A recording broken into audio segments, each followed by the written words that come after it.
Good afternoon and welcome.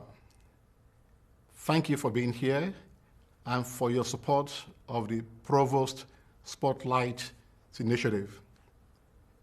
The purpose of the Provost Spotlight is to highlight and celebrate the accomplishments of Old Dominion University faculty. The question and answer format of this program allows us to learn about the scholarship, motivation, challenges, backgrounds, and personal interests of some of our most distinguished faculty. The faculty member selected for the fall 2019 Provost Spotlight is Dr. Shaomin Li from the Strom College of Business. Today, we will learn about his life in China, his arrival in the United States, and his accomplishments as an international scholar. Our host for this event is Dr. Annette Finley Crosswhite, a professor of history and director of the Center for Faculty Development. Before I turn this over to Dr. Finley Crosswhite, let me say a few words about our distinguished colleague, Dr. Li. Dr. Li received his bachelor's degree in economics from the Peking University in China and 2 master's degrees in sociology, one from the State University of New York at Albany and another from Princeton University. His PhD in sociology is also from Princeton University. In addition, Dr. Li completed a postdoctoral fellowship at Harvard University. He joined the Department of Management in the Strom College of Business in 2002 and was tenured and promoted to professor in 2006. The focus of his research is the global environment of business, especially the governance environment in societies undergoing rapid transformation. He has published several book chapters and more than 40 first author research articles in such top-tier journals as the Harvard Business Review and the Journal of International Business Studies.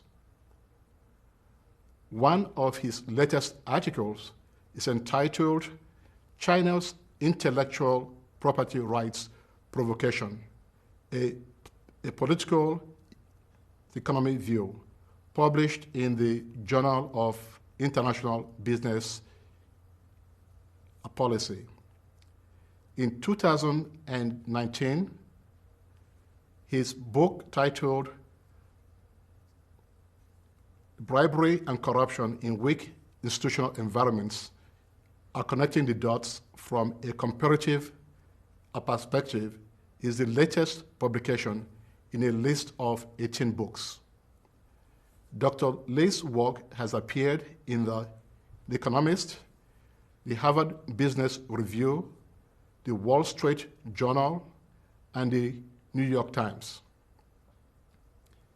He has also made appearances on CNN, Fox News, and the BBC, and has advised many organizations, including the United Nations, Fidelity Investments, and Johnson & Johnson, to name only a few of his business connections. In 2008, Dr. Li received the prestigious Faculty Award from the State Council of Higher Education in Virginia, SCHEV. He is one of only 6 eminent scholars at ODU. Finally, In a long list of so many accomplishments, it should be noted that Dr. Li is also a talented artist. Please join me in welcoming our fall 2019 Provost Spotlight faculty, Dr. Shaomin Li. I will now turn the microphone over to Dr. Finley Crosswhite, who will begin the conversation with our honoree. Thank you, Provost Ago, and welcome to the Provost Spotlight. Before I begin, I usually explain a little bit about the format that we're going to follow today. This is my favorite event of every semester because I get to spend time with our most accomplished faculty members and learn so much from them.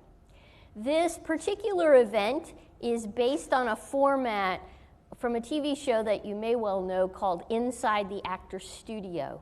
It was founded, or I should say it premiered in 1994 and was really a master class that was filmed for acting school in New York City.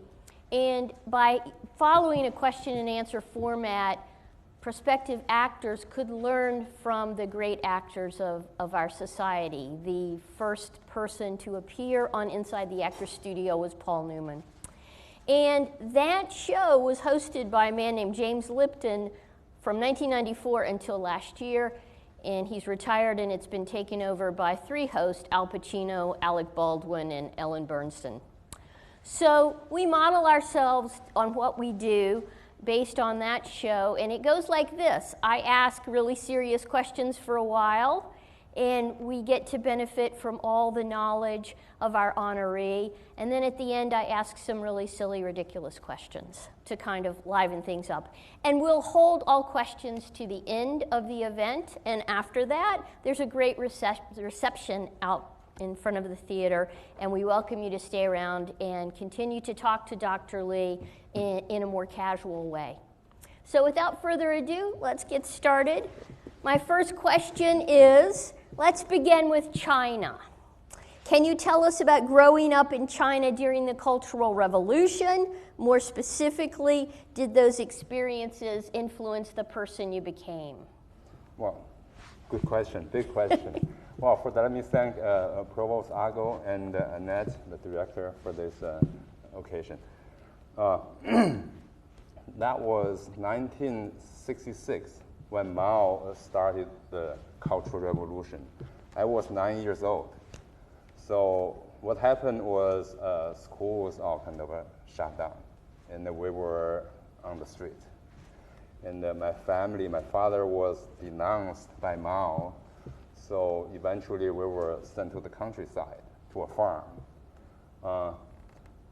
Life was pretty hard. It was, I was feeding chickens, ducks, and also working in the rice field. I remember, like every morning I would go to the duck house. It's like a big hut. I will carry a big basin, maybe you call it, basin of duck feed. And so the ducks will come to me, and there will be also a black cloud. That's mosquitoes. So the mosquito will also greet me, and I couldn't really squash them because I'm holding things. But then I learned if I tense up, they cannot pull their needles out. So I can, later on, easily kill them. Even today, I'm pretty immune to mosquito bites. Well, living in Norfolk, that's a good thing. Yeah, but the hardest work is a rice field. I read from scientists, rice field work is it's double the effort of wheat, because how do you till the mud? How do you work in the mud? We work in the mud, and then I was told this is the work that they will use ox and horses to do, but they don't have enough, so we will do it. It was really tiring. And you were 9 years old? I was, eventually I was like, after a couple of years, I was 12 and 13 when I was in the rice field. Yeah. So you were doing very difficult labor and you were still a child. Yeah. We talked when we were discussing this ahead of time, I talked to you about the idea of hopelessness and how in interviewing people often in hard situations, they reflect on the hopelessness of the situation. And you were explaining to me how amidst that hopelessness that you found a sort of way out of the difficult situation you were in. Yeah, that was, when I told you that was the, I was in the field. We were tilling the field. You have to be really fast because if you're slow, you get scolded and you get criticized in the evening. And I was working with a bunch of a group of young men. I was the youngest, so quickly they will just pass me, and I was there. And I look at the field. The field is it's a pretty flat. It's a plain. And when I still remember when I saw that, the sense of hopelessness was there. You know, I will spend my whole life like this. But to escape from the hopelessness, one thing I did was to study. And kind of, I don't know how I end up trying to study. But in retrospect, it's what I would call the faith and the willpower. The faith in knowledge, maybe someday knowledge will be useful, and the willpower to acquire that. I grab anything that I can read, and once I grabbed insecticides, chemical compound manual, I read that thing, and who is going to read that? Where did you get the books from? No, there was it came along with the chemical spray for killing the insecticides. I just grabbed that. That's So a book. It's a manual, yeah. It's a wow. book. So I have books are very rare. So, and later on, I will tell you the flip side of hopelessness is sometimes you become quite optimistic because there's nothing to be worse. It cannot be worse. You have nothing to lose. So whatever you do is probably better, and you'll be better off. So that kind of give people a false hope, a false optimism that keep us going. Well, do you think in the group of boys you were with, was your sort of hopelessness, hopefulness unusual? Yeah, well, I have to say I came from the city. I was the so-called schools were like a military camp, so we were like a brigade. I remember the bed is like a bunk bed. About 12 people slept like sardines. Okay. And the rice field work was so hard, so tiring. So I just dropped that on the bed, and I wet my bed. I was just too young, and you imagine how humiliating that can be with other boys and ridiculing me. Wow. So that was for several years. Well, how did you go from that to Peking University? In 1976, Mao finally died. Mao Zedong died, and China had the chance to change course. And one of the things the government did was to reopen universities. So I really wanted to go to university. I mean, university, having a college degree or not having a college degree in China, even today, back then it's even more, is a very rigid social divide. It kind of define your life. So I was desperate. I wanted to go to college, but I only had, I was a third grader when Mao started the revolution. I borrowed all the high school books, especially high school math book. I finished high school math in about 3 months. So, and I was pretty lucky. I did well in the college entrance exam. I mean, there's a famous Chinese Gaokao, the college entrance exam for the whole nation. And I had only one chance. There's only one like a 3-day in a row exam in the summer, and that was it. If you were sick on that day, you lose your chance. And once you took it, you cannot retake it next year. So I think that was the incentive. And you passed with high marks, I take it. Yeah, I was #1 in my region. Yeah, so. That's amazing. With a 3rd grade education, well, right? Many people, yeah. That's amazing. So can you tell us about how you came to the United States? Oh. I mean, we've jumped, Peking University, there are other stages there before you get here, so you might want to back up and begin with that trajectory that gets you to the U.S. My coming here was actually not intended, it's kind of just emerged. When I was about to graduate from Peking University, I decided to take a graduate school. And like the Gaokao system, you have a entrance exam, nationwide entrance exam for graduate study. And again, I came #1 in Peking University in sociology. So then I was told, well, #1, you go to the United States. So that was it. I just came, yeah. Now, weren't you in the Army before you went to university or afterwards? Before. Before. Yeah, okay. that was, yeah. Okay. So, you are a professor of management. What is your life's work in terms of your research, and how has your experience of China infused that research? Okay.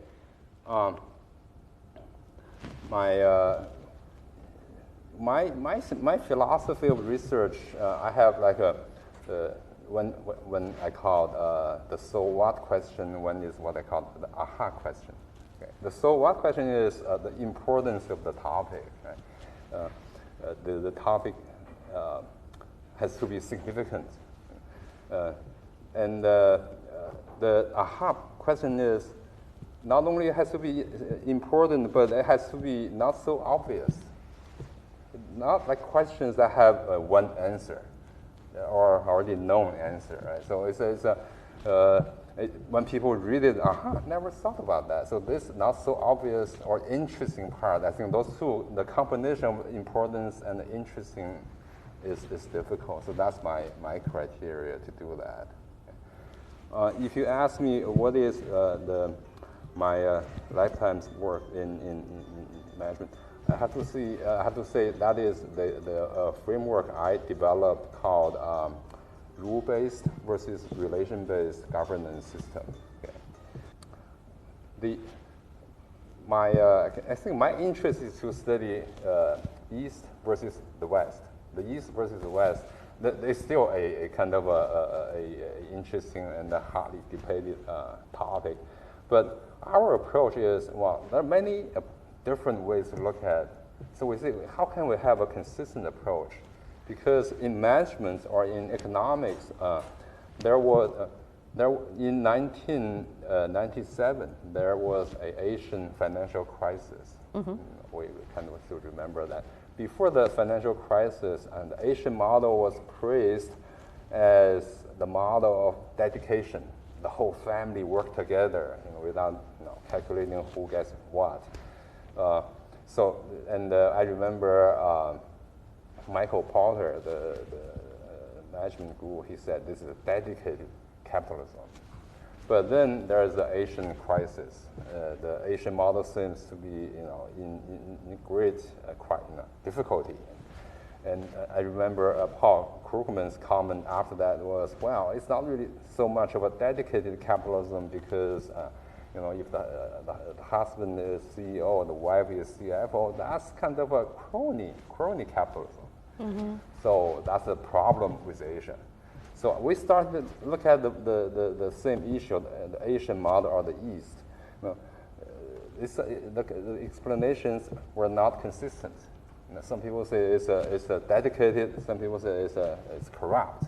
So eventually we focus on governance.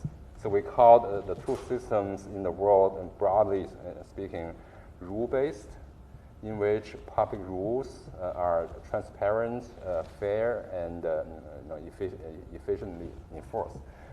One of the examples will be United States. Mm-hmm. Yeah. It's not perfect, but it's one of the rule-based system. Okay. And at the other end is relation-based. Relation-based will be like China's. They don't follow rules. The husband hires the wife, they hire the family. It's a relation-based. And if there are problems, they will look for powerful people cultivating relations, maybe even paying a bribe to get it solved. So that's how we can contrast the two systems.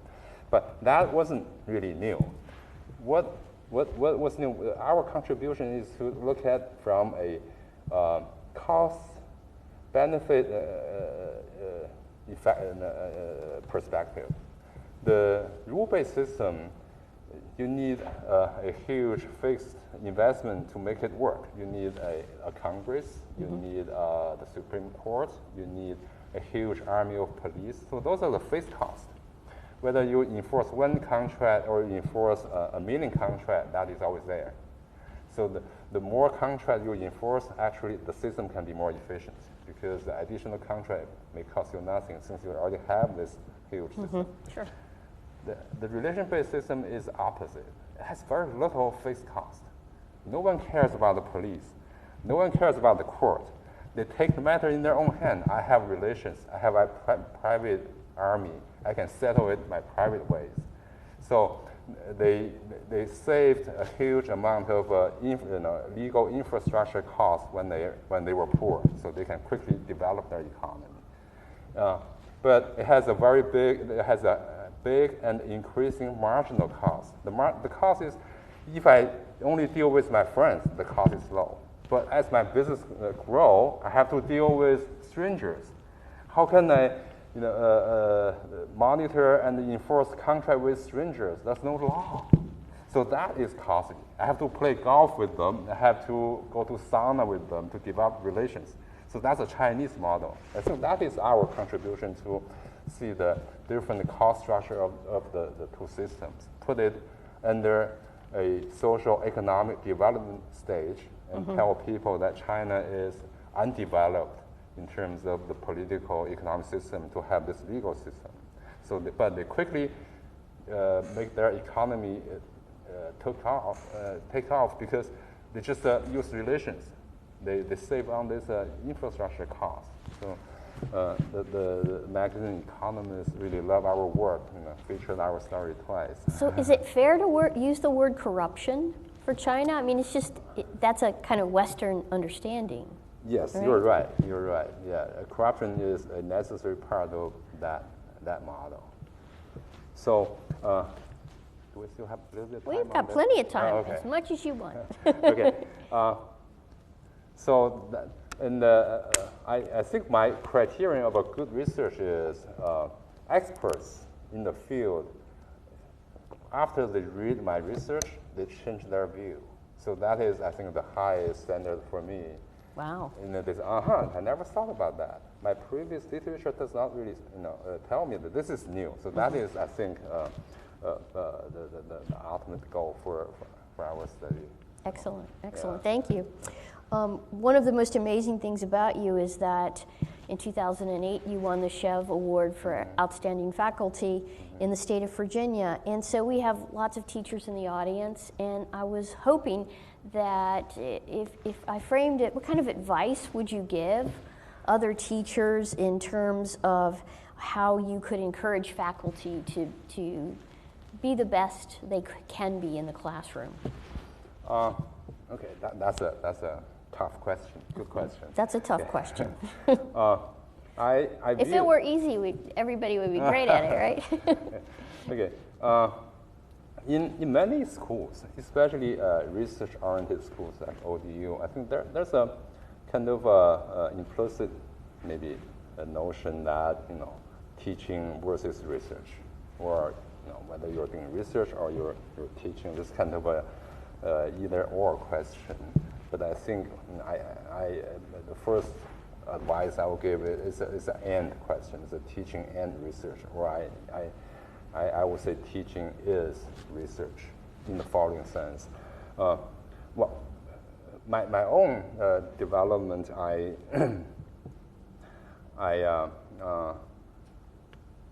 always try, and I say, okay, I'm a professor, I'm a teacher, so teaching is my work for my life.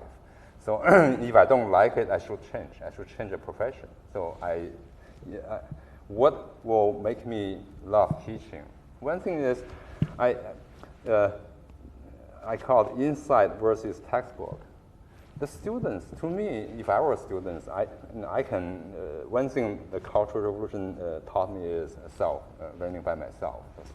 So I can really learn by textbooks. I assume many students can do that too.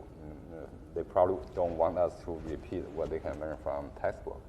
So I think it's important to share insights with them or your new discovery about the topic. So the way I teach is on every chapter, I will see how I can develop new arguments or put in new perspective.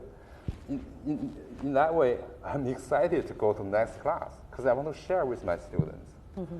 Another thing is several important research of mine, they are the results of my undergraduate teaching. Why is undergraduate? So one advice I would give to the young scholar is pay attention to questions raised in your undergraduate class. Mm-hmm. Because undergraduate class covers fundamental issues, basic theories in the field. So if you can generate new questions based on those fundamental issues, your questions are important. I even have examples later when we have time. The second point I want to kind of share with, especially young scholar is, don't be afraid to be a contrarian, to be challenged authority, right? And the third one is, when I develop a new topic or a new study, I will purposely avoid reading the literature in the field because I don't want to be bound by the literature. I want to be free. So and I treasure my hunches. Don't dismiss hunches. Hunches are sometimes they can meet the two criteria. They can be important and they're not so obvious. So the third one is, but once I develop my theory in a kind of a proto form, I will go back to the literature. Mm-hmm. Sometimes somebody already have done that, so tough luck. I will start something else. But very often, because I do know the literature a little bit, so very often will lead to new things. Right?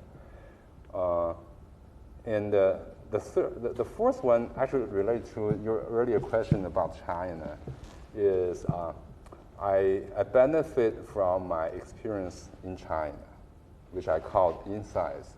In my field, international business, or in any social science, I think if someone from another country, you have a comparative perspective, that is always a good niche. Yeah. Exactly. Thank you. Follow those hunches. Sounds like great advice. When I first met Dr. Li and began talking with him, what I was so amazed about is that he's this well-known international scholar, but he's also an artist. And this picture we have up here is of a young Dr. Li, obviously painting a large picture of Chairman Mao. So I will turn that scenario over to you, but I have a few slides of some of his artwork. So the question is, tell us about your work as an artist. Where did you learn your craft? And how have you used it during your lifetime? Okay. When I was very little, I just loved painting. I loved drawing. One of the my specialties was to draw horses. I showed to my dean, Jeff, how to draw a horse. So that could he draw a horse? he likes horse. Okay. I can do it when I was like 2 or 3 years old. I began to draw before I learned how to write.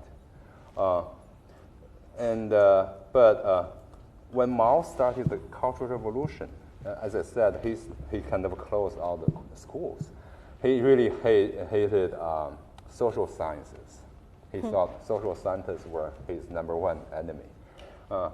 But he allowed art to flourish because as a dictator, he needs art to praise him. So during the Cultural Revolution, young people, in order to have a trade, to have a job, you either learn how to draw, or you play some instruments, or dance, or sing. Those are the ways to get ahead. So I was pretty good in portrait artist, and I followed several masters to learn. And I went to the army. That was my army uniform. I have a title. My title is art soldier.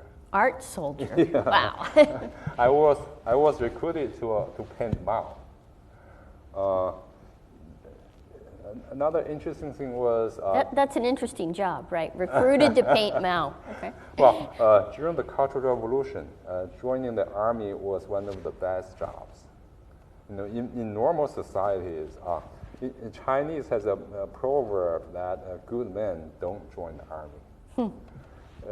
You get killed, right? And also, it's a brutal life. It's not a good life. But during the Cultural Revolution, if you join the army, you have food, you have a uniform, and also you can get promoted. So that's a good career. It was highly competitive. I could join the army because I was an artist. So can you tell them what this painting is, or the background to it? Yeah, this is 1976, right after Mao's death. So Mao died in early September, and the government ordered the whole country to have a memorial service, like 2 weeks after his death. I think that was September 18th.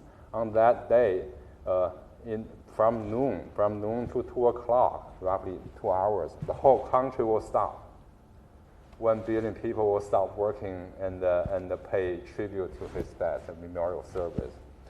In Chinese tradition, I think this probably applies to some other countries. The memorial service, you have to have a portrait of the dead, and the portrait has to be in black and white. Back then, Mao did not prepare for his own death. He thought he would live forever. So all the portraits were colored. So artists all kind of ordered quickly to paint his portrait for the memorial service. That was what I was doing, and I had 1 day to finish it. So wow. That was about 24 hours. I did it, just around the clock. And my boss comes here, oh, pretty good. So he took a picture of me. I was pretty tired. I bet. But painting Mao wasn't difficult for me because our job was painting him. That was my only job. Wow. So I can do his portrait with my eyes closed. Even now, right?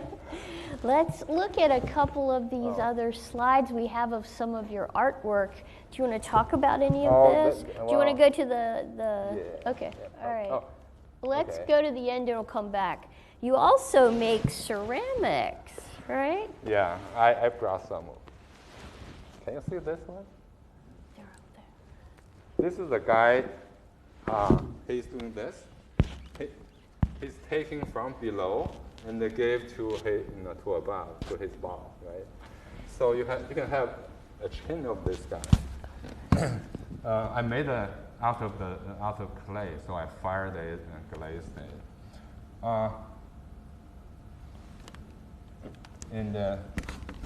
So this guy is not as fortunate. This guy only gives. So, and in front.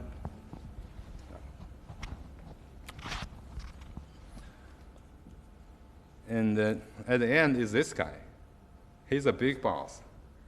So he is like he only takes. I called it the chain of the food chain of bribery and corruption, or just the food chain. I use them in teaching. I show my students and I say, tell me a story. So they will tell me all sorts of stories, but essentially it's just to teach them the relationship between corruption and bribery and the social hierarchy. Yeah. So just out of curiosity, how many of them have you made? I made about maybe 10. And you take them all to class with you? No, I had to take just three. Take the three. Okay. But I want them to imagine or to be able to expand, because this guy is in the middle. Mm-hmm. You can have many middle layers. Yeah, sure. Yeah. Like you see that. And why should they give to him? I think the only thing that ensures he only takes without giving is he has power, he has the army, he has the terror, so people have to give, right? The others, this guy will take some and give some, so keep them, right? So that's like a chain of corruption, and this poor guy I can only give. Yeah. Well, it's a marvelous way of merging your art with your teaching, right? Now, many of you may know that Dr. Li also collects political posters from Chinese history, recent Chinese history, and that he had a show recently at the Chrysler Museum of these posters. So we have pictures of, 4 of them? So would you like to talk a little bit about that, how you came to collect posters? Sure. And how interesting the Chrysler was in your collection? Well, those posters were made during the time I was an artist. I was an art soldier. So I know them well. I know their background. So now whenever I go back to China to visit my family, I will go to the antique market to collect them. I mean, they're not that expensive. I can still afford them. But what amazes me is the antique dealers, they don't know the background of those. I would say, oh, gee, this one is so interesting. They would say, oh, really? Why? Tell me about that. So that is...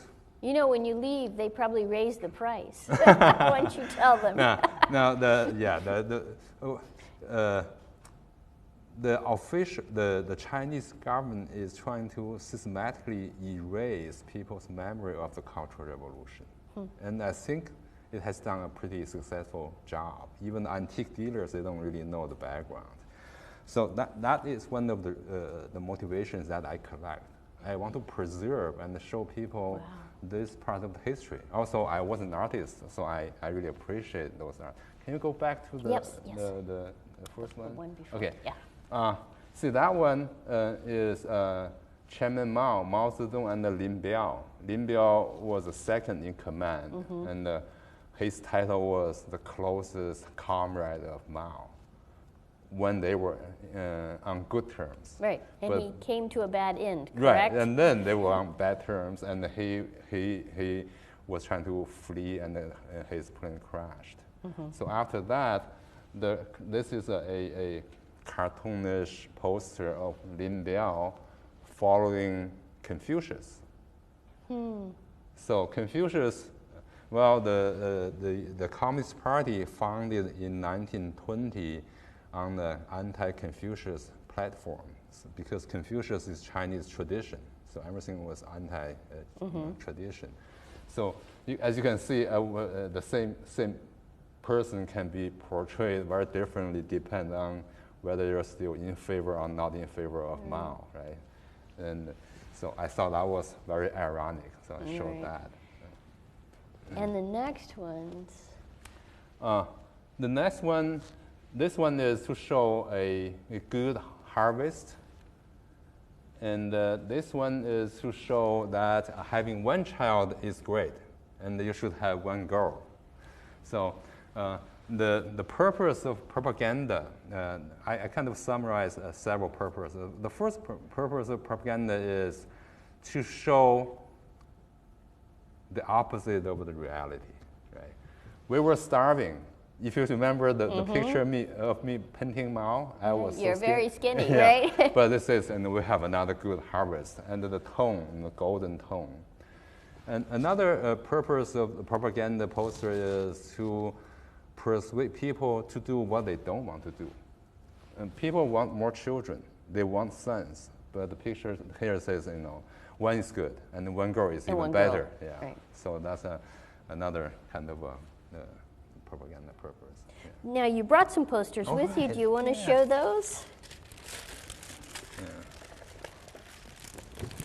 Let me show this one. This is a very well-known poster.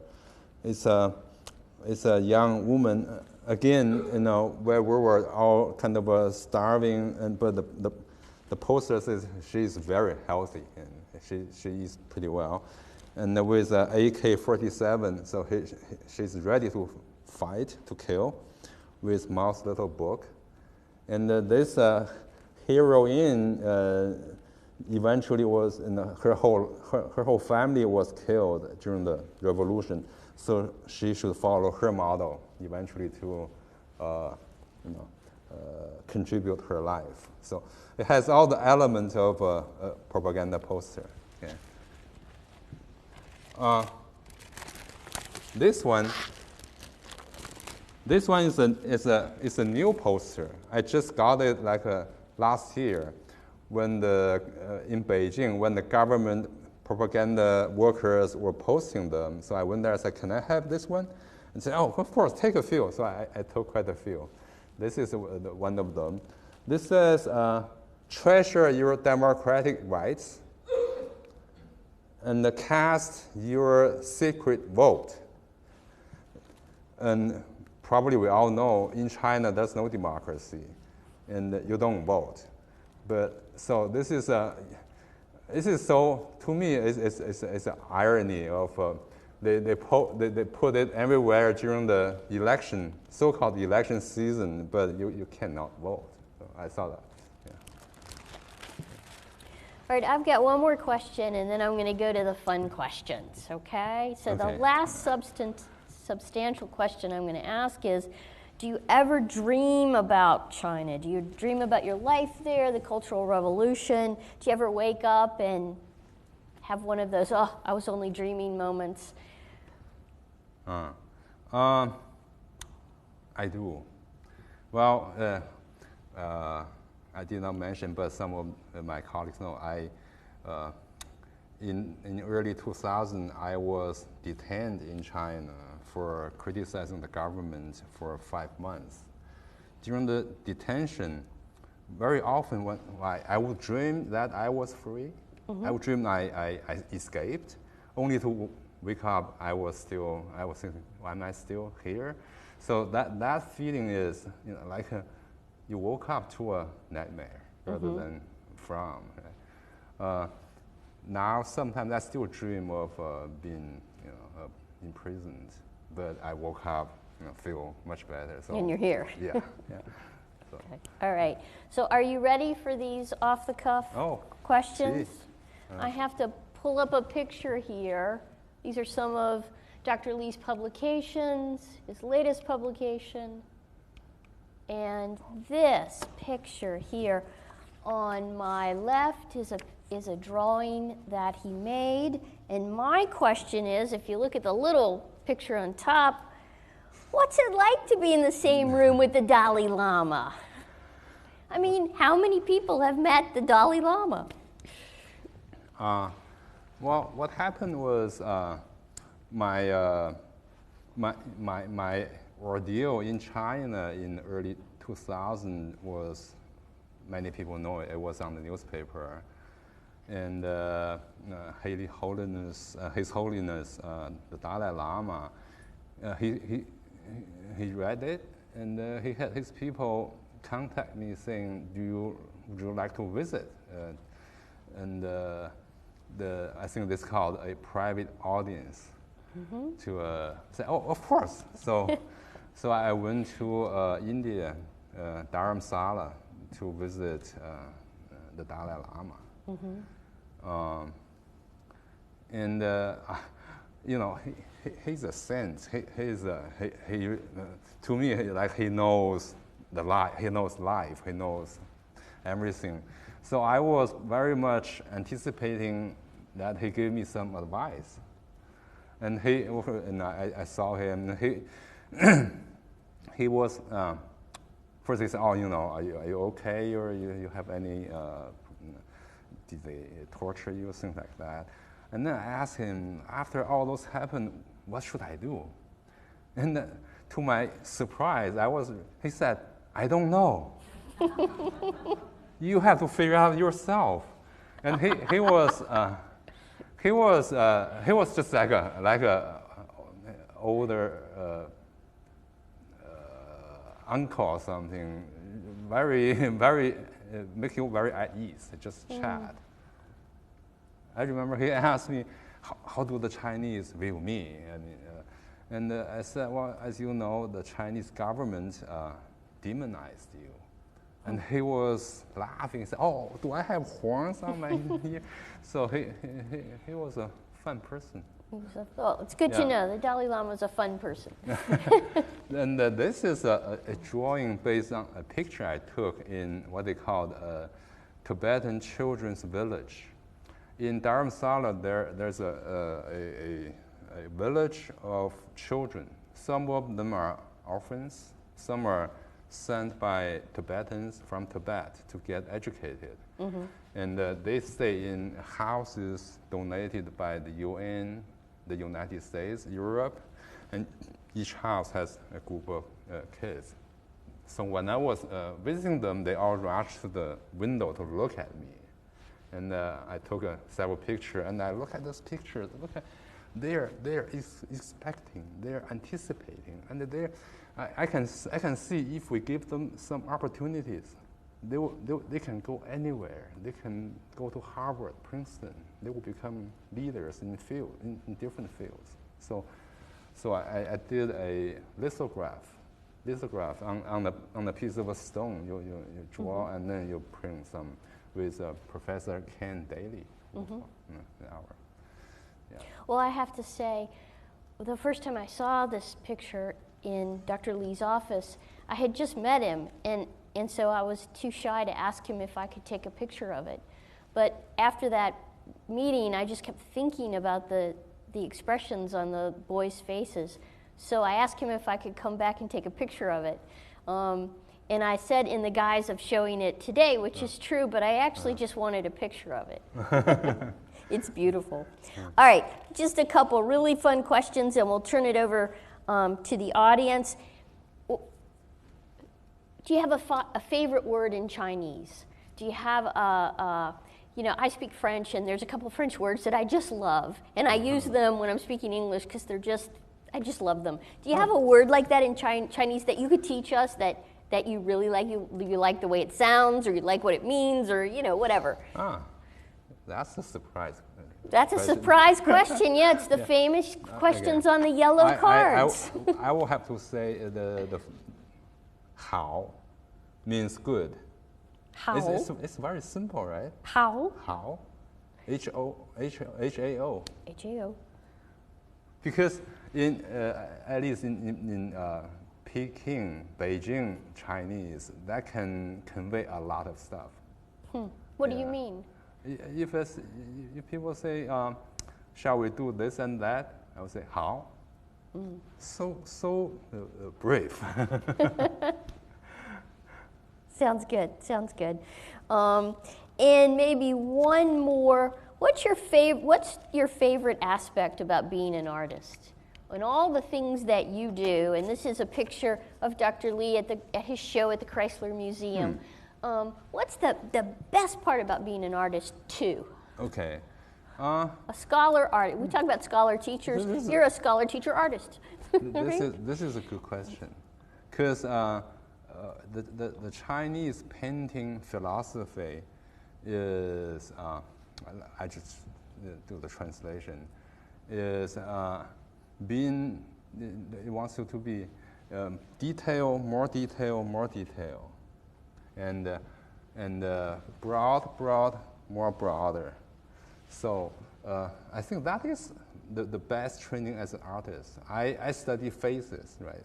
I'm a portrait, so I have a lot of fun of looking at people's faces and memorize them and how to depict them, right? That's one thing that you need detail, and one detail can change from happy to sadness, right? And those are subtlety. They're in fine details.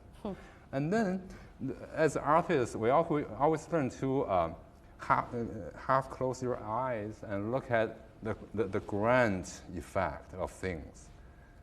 So you have a very grand overview of things and how you contrast bright and darkness and densely distributed lines with no lines, and how do you and you quickly have a picture of the whole scenery, but with very broad stroke.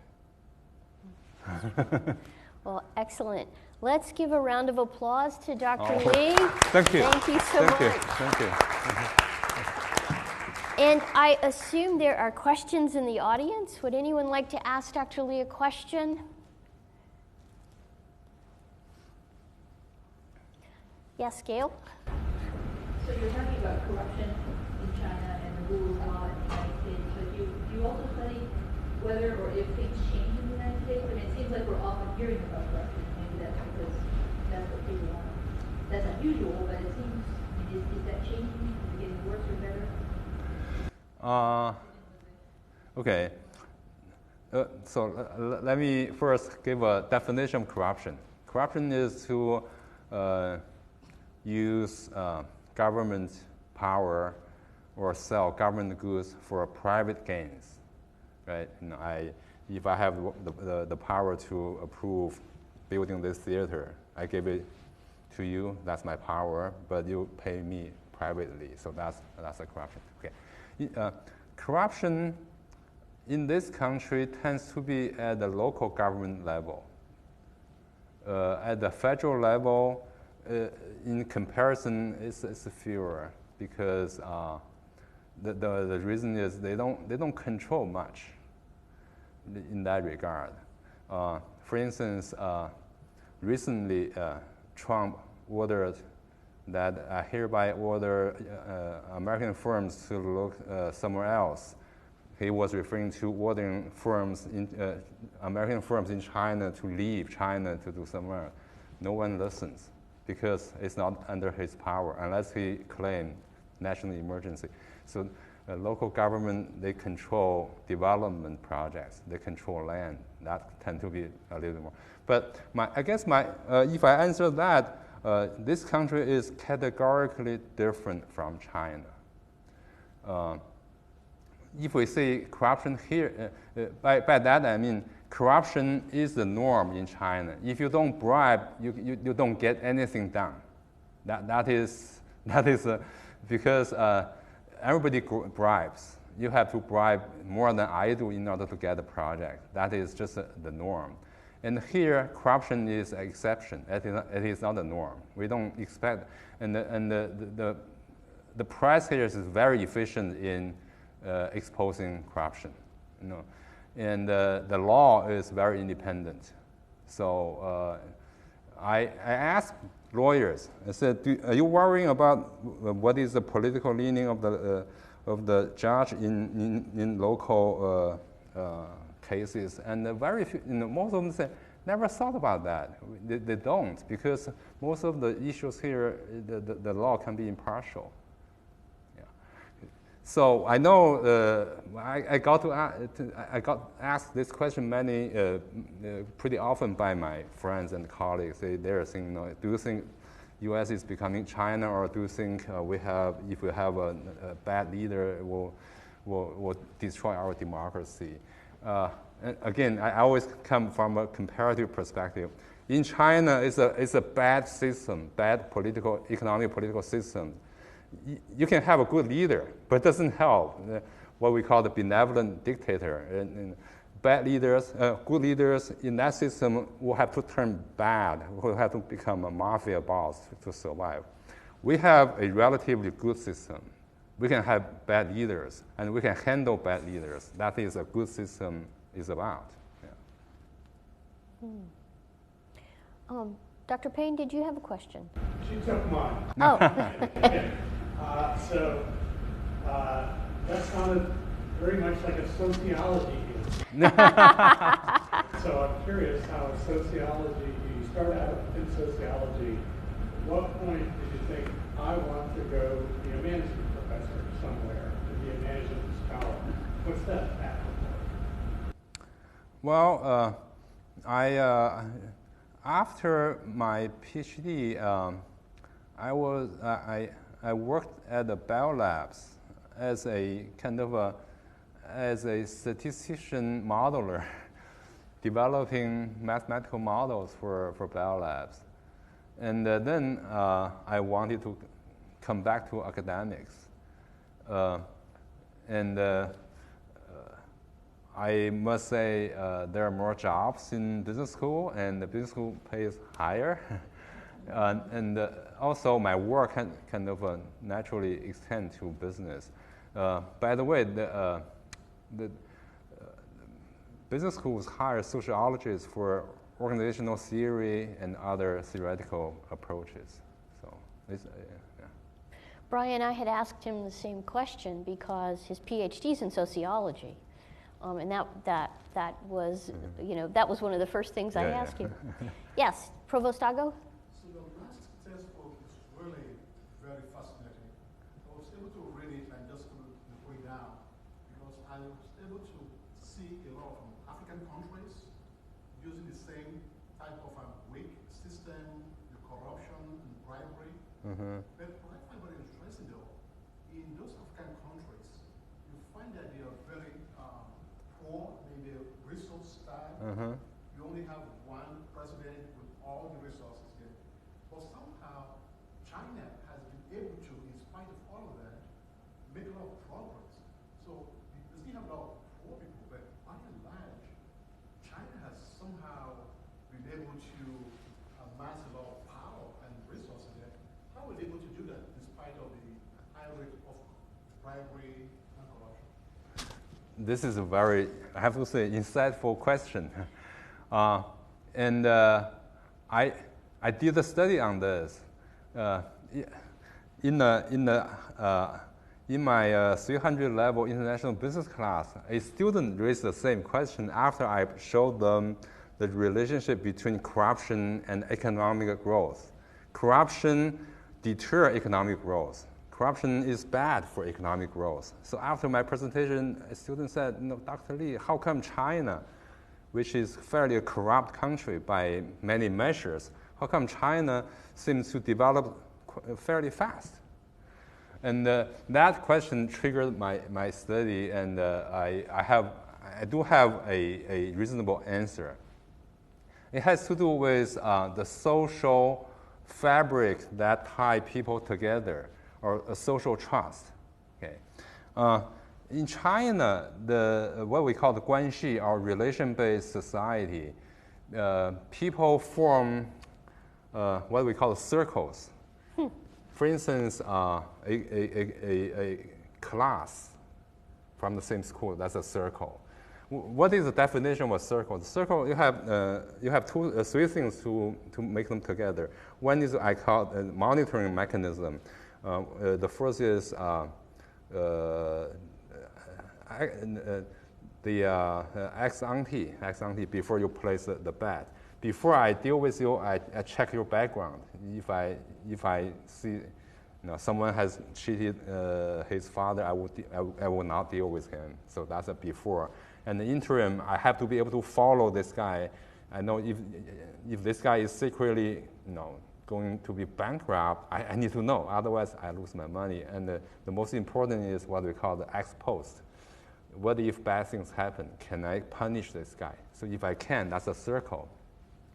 So in the circle, we trust each other. We can talk about bribe. I give you bribe. I will not worry about the people in my circle turn me in, because if that person does that, we will kick this person out. In the relation-based society, if you're kicked out, you will die because you need the circle to survive. but circle overlay with other circles. I know A knows C. So the fact that A can punish C make me, I don't know C, but I can trust C. I can deal with C, openly discuss how much bribe I pay.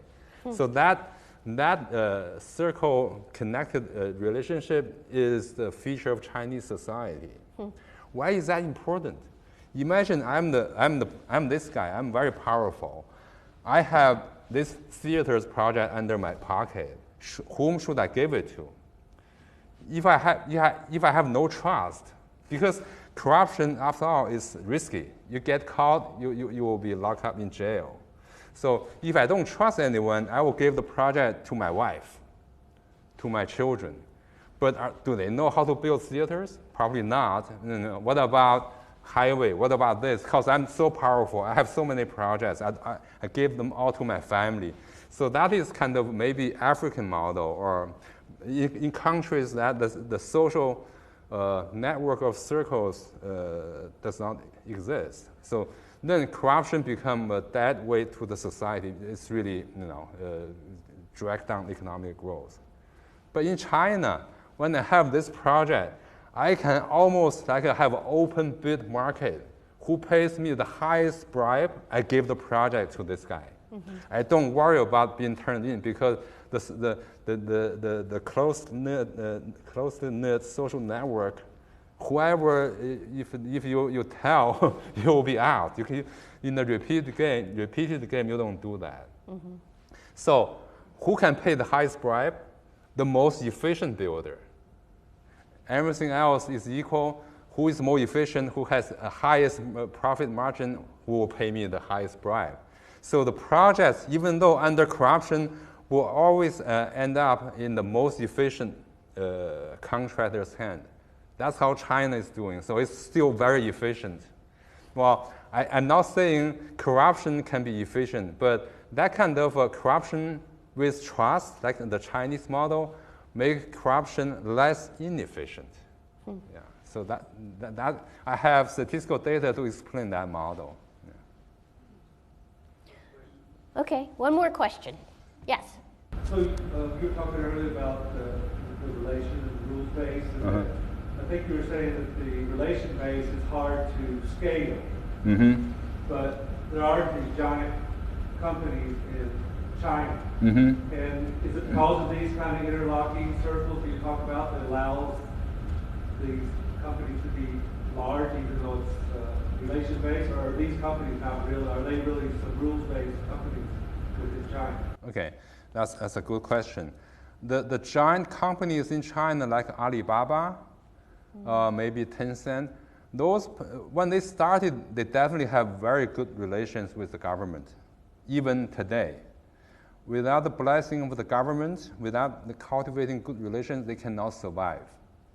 Recently, well, see, Tencent has WeChat, and WeChat, they practice censorship. If you post something criticizing the government, that post will be deleted by WeChat, not by the police. WeChat will do that.